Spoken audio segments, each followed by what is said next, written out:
हमारा क्वेश्चन है, हाल ही में किस भारतीय खिलाड़ी ने बैडमिंटन से संन्यास लेने की घोषणा की है?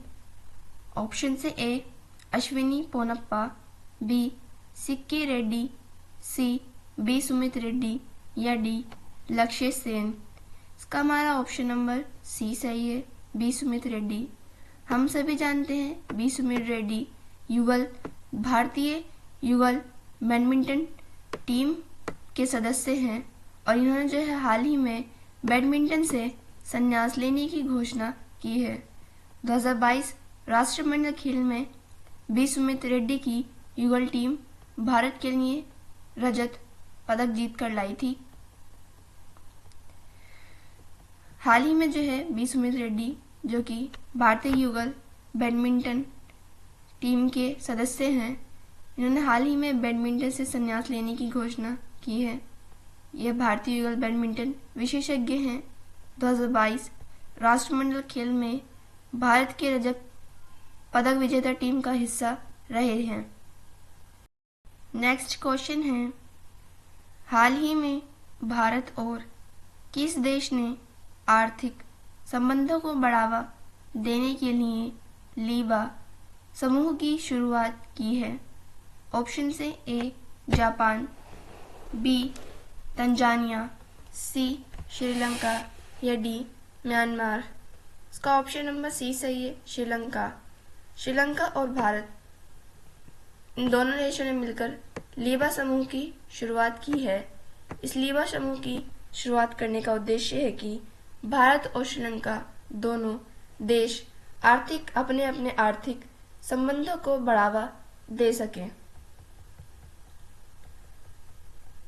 लीबा जो समूह है उसकी फुल फॉर्म है लंका इंडिया बिजनेस एसोसिएशन। लीबा समूह की शुरुआत श्रीलंका व भारत दोनों देशों ने मिलकर शुरू की है। इसका उद्देश्य है कि भारत व श्रीलंका के बीच आर्थिक संबंधों को बढ़ावा दिया जा सके। लीबा के अध्यक्ष जो है संतोष मेनन को बनाया गया है। श्रीलंका की राजधानी कोलंबो है। वर्तमान में श्रीलंका के प्रधानमंत्री हरिनी अमरसुरैया हैं व श्रीलंका के राष्ट्रपति अनुरा कुमार दिसानायके हैं। भारत और श्रीलंका के बीच मित्र शक्ति सैन्य अभ्यास होता है। नेक्स्ट क्वेश्चन है, हाल ही में अमेरिकी राष्ट्रपति डोनाल्ड ट्रंप ने विदेशी कारों पर कितने प्रतिशत टैरिफ लगाने का ऐलान किया है? ऑप्शन से ए 60%, बी 25%, सी 40% या डी 45%। इसका ऑप्शन नंबर बी सही है, 25%। हाल ही में अमेरिकी राष्ट्रपति डोनाल्ड ट्रंप ने यह ऐलान किया है कि जो भी अमेरिका में विदेशी कारें आएंगी उन पर 25% टैरिफ लगाया जाएगा।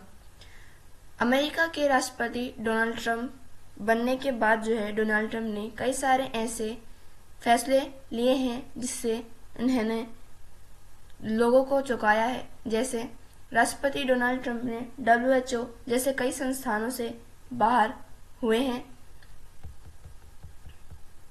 विदेशी कारों पर टैरिफ लगाने की घोषणा जो है डोनाल्ड ट्रंप ने की है और यह टैरिफ 25% टैरिफ लगाया जाएगा।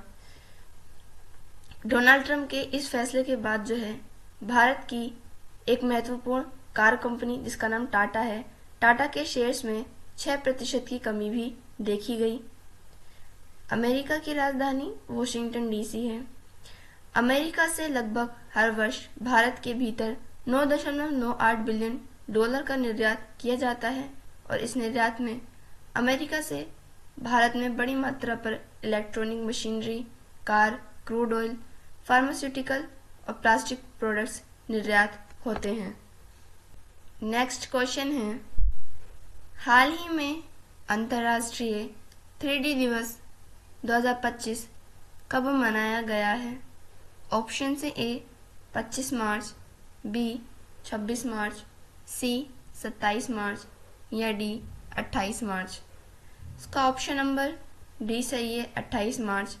प्रतिवर्ष या हर साल जो है 28 मार्च को अंतर्राष्ट्रीय 3D दिवस मनाया जाता है, वहीं 27 मार्च को विश्व रंगमंच दिवस मनाया गया था। अंतर्राष्ट्रीय 3D दिवस हर वर्ष 28 मार्च को मनाया जाता है। 28 मार्च को 3D दिवस मनाने का उद्देश्य है कि जो 3D विजुअलाइजेशन है, 3D फिल्में हैं और 3D पेंटिंग जैसी तकनीक को महत्व को समझाना व उपयुक्तता को बढ़ाना। यानी कि जो 3D विजुअलाइजेशन है, इसके जो अलग अलग क्षेत्रों में काम आता है उसके महत्व को बताना व इसके अत्यधिक उपयोग को भी बढ़ाना। 2025 में मनाए गए 3D दिवस का 15वां क्रम था। अंतर्राष्ट्रीय 3D दिवस 28 मार्च 2010 से मनाने की शुरुआत की गई। 3D प्रौद्योगिकी का इस्तेमाल कई क्षेत्रों में किया जाता है, जैसे मनोरंजन, विज्ञान, शिक्षा और उद्योग आदि में किया जाता है। 3D के जरिए जो है कोई भी जो चीज़, यदि कोई फिल्म है और यदि वो 3D में आ रही है तो वह अधिक नेचुरल व असली प्रतीत होती है। नेक्स्ट क्वेश्चन है, हाल ही में किस राज्य सरकार ने नागरिक सेवाओं के लिए AI चैटबॉट सारथी लॉन्च किया है? ऑप्शन से A Assam, B Manipur, C Nagaland या D हरियाणा। इसका ऑप्शन नंबर D सही है, हरियाणा। हरियाणा के मुख्यमंत्री ने हाल नायब सिंह सैनी ने AI चैटबॉट सारथी का उद्घाटन किया है। AI चैटबॉट सारथी को लॉन्च इसलिए किया गया है कि जो भी सेवा नागरिक हैं उनको राज्य सरकार की सेवाओं के लिए ज़्यादा परेशानी न उठानी पड़े, डायरेक्ट ही राज्य सरकार की नागरिक सेवाओं जो है AI चैटबॉट सारथी के जरिए लोगों तक पहुंच सकें। सारथी AI चैटबॉट सारथी एक AI आर्टिफिशियल इंटेलिजेंस चैटबॉट है। AI चैटबॉट सारथी को हरियाणा ने लॉन्च किया है। हरियाणा द्वारा लॉन्च किए गए AI चैटबॉट सारथी को लॉन्च करने का उद्देश्य है कि सरकारी दस्तावेजों और नीतियों का जनता की पहुंच को आसान बनाना। जो भी सरकारी दस्तावेज होते हैं या सरकार योजनाएं, नीतियां होती हैं, इन नीतियों और दस्तावेजों की जो है जो जनता है उसकी पहुंच आसान बनाई जा सके। AI चैटबॉट सारथी का उद्घाटन हरियाणा के मुख्यमंत्री नायब सिंह सैनी ने किया है। सारथी AI चैटबॉट लॉन्च करके कृत्रिम बुद्धिमत्ता को शासन में एकीकृत करने की दिशा में महत्वपूर्ण कदम उठाया गया है। यानी कि अब जो है शासन में AI आर्टिफिशियल इंटेलिजेंस का जो महत्व है उसको बढ़ाया जा रहा है। नेक्स्ट क्वेश्चन है, हाल ही में ओडिशा में खोजी गई नई जंगली प्रजाति जिगिंबर जगन्नाथी साहू और प्रियदर्शिनी का संबंध किससे है? ऑप्शन से A हल्दी, B चावल, C अदरक या D कटहल। इसका ऑप्शन नंबर C सही है, अदरक। अदरक की हाल ही में 2 नई प्रजातियां खोजी गई हैं, जिसमें पहली प्रजाति का नाम जिगिंबर जगन्नाथी व दूसरी प्रजाति का नाम प्रियदर्शनी है। जिगिंबर जगन्नाथी और प्रियदर्शनी यह अदरक की नई प्रजातियां हैं और इन्हें हाल ही में ओडिशा में खोजा गया है। जिगिंबर जगन्नाथी व साहू प्रियदर्शनी अदरक की नई किस्में हैं। यह अदरक की जंगली प्रजाति हैं।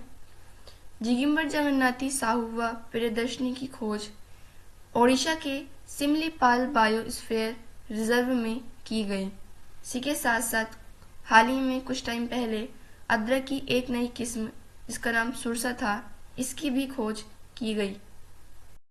नेक्स्ट क्वेश्चन है, हाल ही में चर्चा में रही सहकार आधारित सेवा सहकार का संबंध किससे है? ऑप्शन से A डेयरी पालन, B टैक्सी सेवा, C मत्स्य पालन या डी टेलीफोन सेवा? इसका ऑप्शन नंबर बी सही है, टैक्सी सेवा। टैक्सी सेवा को हाल ही में जो है सहकार, जो कि एक सहकार आधारित है, इसको लॉन्च किया गया है। सहकार आधारित सेवा, सहकार सेवा जो है यह सहकार मंत्रालय के अंतर्गत आती है। सहकार सेवा एक टैक्सी सेवा है, इसको हाल ही में जो है लॉन्च किया गया है। टैक्सी सेवा का उद्घाटन जो है अमित शाह ने किया है। अमित शाह वर्तमान में सहकार मंत्रालय के सहकारी मंत्री हैं। अमित शाह द्वारा लॉन्च की गई सहकार सेवा का उद्देश्य है कि सहकारी समितियों के बीच बिचौलियों को समाप्त करना। हम सभी जानते हैं कि जब हम किसी टैक्सी को बुक करते हैं तो उससे में जो डायरेक्ट पैसा है वह ड्राइवर को न जा करके उसकी कंपनी को जाता है और उसकी कंपनी बीच में एक अच्छा मुनाफा कमाती है। इसी मुनाफे को कम करने के लिए सहकार सेवा को लॉन्च किया गया है, जिससे जो बीच के बिचौलिए होते हैं उनको समाप्त किया जा सके। टैक्सी सेवा द्वारा टैक्सी चलाने वाले ड्राइवर को सीधा लाभ पहुंचेगा। टैक्सी सेवा को उबर व ओला जैसी कंपनी के कंपटीशन में शुरू किया गया है। टैक्सी सेवा में पंजीकरण भी आवश्यक है। भारत में जो टैक्सी की सर्वाधिक सेवा देने वाली कंपनियां हैं वह उबर व ओला हैं और इन्हीं कंपनी के कंपटीशन में सहकार सेवा को शुरू किया गया है।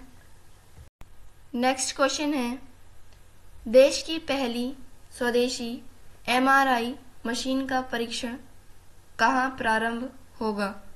ऑप्शन से A Mumbai AIIMS, B Delhi AIIMS, C Patna AIIMS, D Surat AIIMS. इसका ऑप्शन नंबर बी सही है, दिल्ली एम्स। दिल्ली एम्स में भारत की पहली स्वदेशी MRI मशीन का परीक्षण होगा। स्वदेशी MRI का मतलब है कि इस हमारी MRI मशीन का डिज़ाइन, इसका मैन्युफैक्चर, सारी चीज़ जो है भारत में ही हुई है। इस तरीके से ये पूर्ण स्वदेशी MRI मशीन है। पहली स्वदेशी MRI मशीन का परीक्षण जो है दिल्ली एम्स में प्रारंभ होगा। स्वदेशी MRI का परीक्षण दिल्ली एम्स में प्रारंभ होगा। दिल्ली एम्स में स्वदेशी MRI परीक्षण होने के बाद इससे यह फायदा होगा कि स्वदेशी होने के कारण MRI की लागत में कमी होगी। जब MRI मशीन भारत में ही निर्मित होगी तो बाहर से आयात नहीं करना पड़ेगा और इसी आयात में जो एक्स्ट्रा टैक्स देना पड़ता है उस टैक्स की भी कमी होगी, जिससे MRI मशीन की लागत में कमी आएगी और MRI मशीन की लागत में कमी आने के कारण जो लोगों को MRI सेवा दी जाएगी उसमें भी, उसकी लागत में भी कमी आएगी। दिल्ली एम्स में परीक्षित होने वाली MRI मशीन की जो क्षमता है वह 1.5 टेस्ला है। MRI की फुल फॉर्म होती है मैग्नेटिक रेजोनेंस इमेजिंग। MRI की सहायता से मनुष्य के शरीर को जांचा जाता है। नेक्स्ट क्वेश्चन है, हाल ही में किसने झज्जर बचौली वन्य जीव अभयारण्य को राज्य का पहला तेंदुआ सफारी विकसित करने की घोषणा की है? ऑप्शन से ए उत्तराखंड, बी हरियाणा, सी राजस्थान या डी पंजाब। इसका ऑप्शन नंबर डी सही है, पंजाब। पंजाब में कोई भी राष्ट्रीय उद्यान नहीं है और हाल ही में पंजाब ने यह घोषणा की है कि झज्जर बचौली वन्यजीव अभयारण्य पंजाब का राज्य का पहला तेंदुआ सफारी बनेगा। झज्जर बचौली वन्यजीव अभयारण्य यह राज्य का पहला तेंदुआ सफारी बनेगा। इसको झज्जर बचौली वन्यजीव अभयारण्य को तेंदुआ सफारी श्री आनंदपुर साहिब में स्थापित किया जाएगा। झज्जर बचौली वन्यजीव अभयारण्य को तेंदुआ सफारी बनाने का उद्देश्य है कि पंजाब के पर्यटन में बढ़ावा दिया जा सके।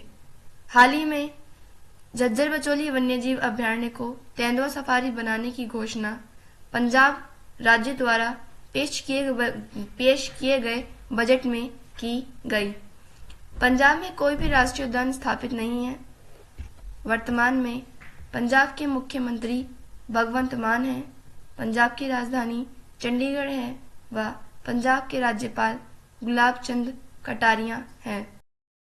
नेक्स्ट क्वेश्चन है, राष्ट्रीय बौद्धिक संपदा पुरस्कार 2024 के तहत सर्वाधिक पेटेंट दाखिल करने वाले शीर्ष शैक्षणिक संस्थान का अवार्ड किसे मिला है? ऑप्शन से A IIT Kanpur, B IIT Bengaluru, C IIT Pune या डी आईआईटी मद्रास। इसका ऑप्शन नंबर डी सही है, आईआईटी मद्रास। आईआईटी मद्रास को हाल ही में राष्ट्रीय बौद्धिक संपदा पुरस्कार 2024 के लिए सर्वाधिक पेटेंट दाखिल पुरस्कार प्रदान किया गया है। राष्ट्रीय बौद्धिक संपदा पुरस्कार 2024 के लिए शैक्षणिक संस्थान का जो पुरस्कार है वह आईआईटी मद्रास को प्रदान किया गया है। वहीं शीर्ष भारतीय शैक्षणिक संस्थान पुरस्कार जो है आईआईटी कानपुर को प्रदान किया गया है। आईआईटी मद्रास को शैक्षणिक संस्थान के राष्ट्रीय बौद्धिक संपदा पुरस्कार से इसलिए प्रदान किया गया है क्योंकि आईआईटी मद्रास सर्वाधिक पेटेंट प्राप्त करने वाली आईआईटी है। भारत की ग्लोबल इनोवेशन इंडेक्स में जो रैंक है वह 39वीं रैंक है। बौद्धिक संपदा क्या होती है? तो बौद्धिक संपदा के उदाहरण हैं जैसे पेटेंट, कॉपीराइट, ट्रेडमार्क आदि जो है यह बौद्धिक संपदाएं हैं। राष्ट्रीय बौद्धिक संपदा पुरस्कार वाणिज्य और उद्योग मंत्रालय के अंतर्गत आता है और वर्तमान में वाणिज्य और उद्योग मंत्रालय के मंत्री पीयूष गोयल हैं। स्टूडेंट्स, ये क्लास हम यहीं ख़त्म करते हैं। नेक्स्ट क्लास में हम करंट अफेयर से बनने वाले और भी क्वेश्चंस को पढ़ेंगे। Thank you and thanks for watching.